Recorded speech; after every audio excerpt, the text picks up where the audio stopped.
Hi, this is Sive Morten with the daily update on EuroFX. I post my exclusive market overviews with the key political and economical events, charts and important levels on the ForexPeaceArmy.com forums weekly. This short video is a response to rapidly changing situation on the currency markets and should help you to stay on top of the game and be profitable. I suggest you to visit ForexPeaceArmy.com forum and read my analysis for the week before watching this daily video. Welcome everybody. Let's take a look again on the euro currencies. You can see on Friday, euro finally has shown some activity. Well, not only on Europe, mostly it was a result of statistics released from the Michigan Institute that suggested a drop in the sentiment of the consumers, and that made a negative effect on the United States dollar. So sometimes it happens that relatively quiet week, when you have nothing to do on the technical side, is becoming the one that provides a lot of moments to think about on the fundamental and sentiment side. And this was particularly the week that we've got currently. So all these things and subjects that we need to discuss, we put in the weekly report. When we see the change in Fed sentiment, we see the change among the major big investors, because we bring a lot of comments from the Bank of America, from the TD Securities, some other big banks, Morgan Stanley, and the general results of the polls of the big banks suggest that they first do not anticipate any announcement of the tapering from the Fed in Wyoming. This is a big shift because just last week everybody told that it shouldn't happen. Second, the tapering should start not earlier than in November, rather than previously suggested in September. And in general, overall tapering will be very small, just approximately about the 15 billions per month, which is just 10% approximately of the total securities that Fed is buying right now from the market.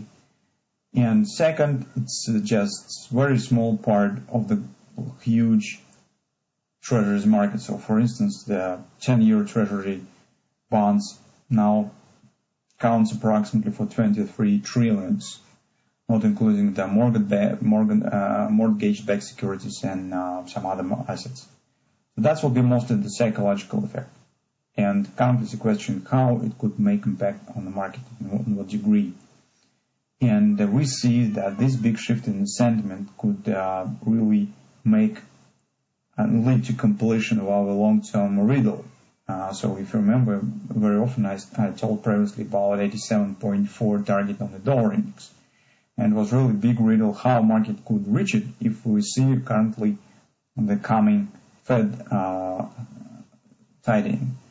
And this shift in the sentiment and in assessment of the market, of the common Fed policy, could really provide the room for the markets to fluctuate a bit more, show some even bullish action on this decreasing of the pressure on the dollar rivals.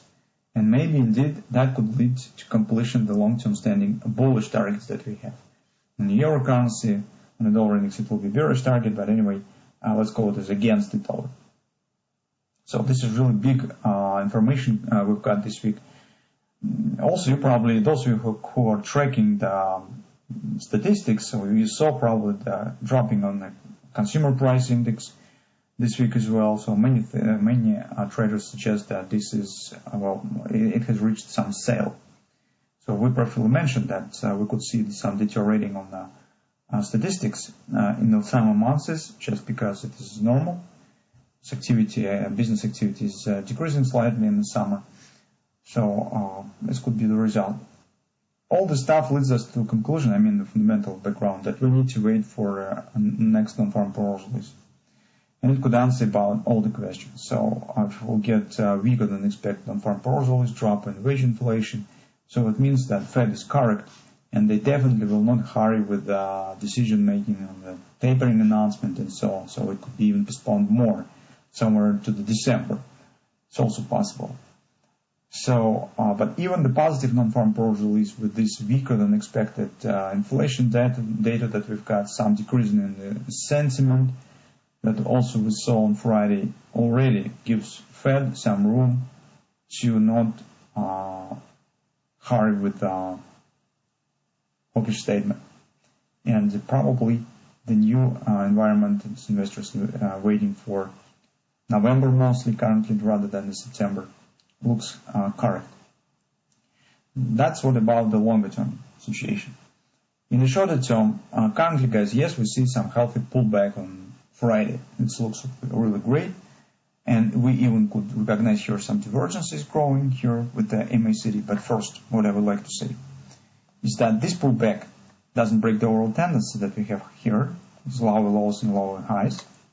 Second, divergence is based not on some strong support area. This is not the major target. This is not some fib level or even some oversold on the weekly or daily chart. This is actually nothing. This is divergence is forming in a free space, which makes it not very reliable. Also, don't forget that this action last week is the bearish engulfing on the weekly chart. And this action might become just a minor retracement back in the body of this engulfing.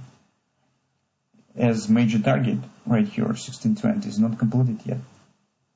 So, in this combination with the incompleted major target, appearing of the bearish engulfing on the weekly chart, it's very difficult to treat this retracement as something great, some reversal or in background for taking the long position. To give us the necessary context for taking the long position, I suggest that market should either to form big reversal pattern here, or at least it should be extended enough. Second, it would be better if market will show the bullish reversal swing, so at least it will erase the engulfing pattern that we have on a weekly chart. In this case, we could start thinking about possible, not maybe reversal, but at least market could show some deeper retracement. But at this moment, it is a bit too early for that. The reasons for that is, except what I just have said, is that take a look, market is coming to the MACD line, which starts to flirting with it right on Monday. And we should be ready for a possible bearish grabber that might be formed here. Daily overbought also stands inside of the previous downside swing, so it doesn't let market to create the reversal swing this week. This will be some theoretical sale for the upper reaction if it will continue this week. So, taking all together in the mind, I think that we should start our trading process in the next week from the watching how market will respond on resistance levels. On the 4 time frame chart, you could see that market stands currently at the first resistance level. So conference resistance that we discussed on Friday has been broken. So because market has completed this OP and shows this thrusting action. Thrust looks really nice. So it means that currently here, we are not considering yet taking the short position for daily purposes, only for intraday if you're a scalp trader. But we will talk about this on the hourly chart. Right now, for a daily chart, we're not considering taking the short position immediately, despite that we have price standing at agreement resistance. This is fib level and simultaneously XOP target. Right above the market stands a cluster of 618 resistance levels, 25, 30 area. So, and our task here is just to watch what will happen in this resistance cluster, the 1830 area. If market will not able to break it down, break up and start turning down, I will tell you that probably this is just a minor pullback and we should be ready for a dropping back to the OP. In a case, if this area will be broken, that will be more serious conclusion. And it means that market is turning to some greater scale of the bullish activity. In this case, we could start watching for bullish head and shoulders service, head and shoulders pattern. So that might be left shoulder, head. In the case of the breakout of these levels, market should be aimed on the 119.10 neckline, and corresponding with them, right arm should start forming, or this could be even zero type of breakout. Sometimes it happens. But anyway, that will tell you that we should not go short immediately, and we should wait for some more bullish activity from the market right here. That's the question that we need to answer in the beginning of the coming week. On the intraday charts, this recent breakout looks like actually not that thrust. And if you're a scalp trader, you trade on the hourly chart and lower time frames, this might be some duopoly background, especially because market stands at the resistance. So here it could be, for instance, bread and butter or double repo sell pattern. For the bread and butter, market should drop right to this level In this case, you probably could consider this confluence as an area where you could hide your stop, and then market should start upper direction with the burn bottom. If it will be double repo, it will be formed right here, and the same confluence might be used as a target. So that's setups that, for scalp trader, you could consider on the hourly chart. For others, as I said, on the daily follow time frame chart, we need first to investigate market reaction on the major 618 resistance area. So whether the market will be able to break it or not.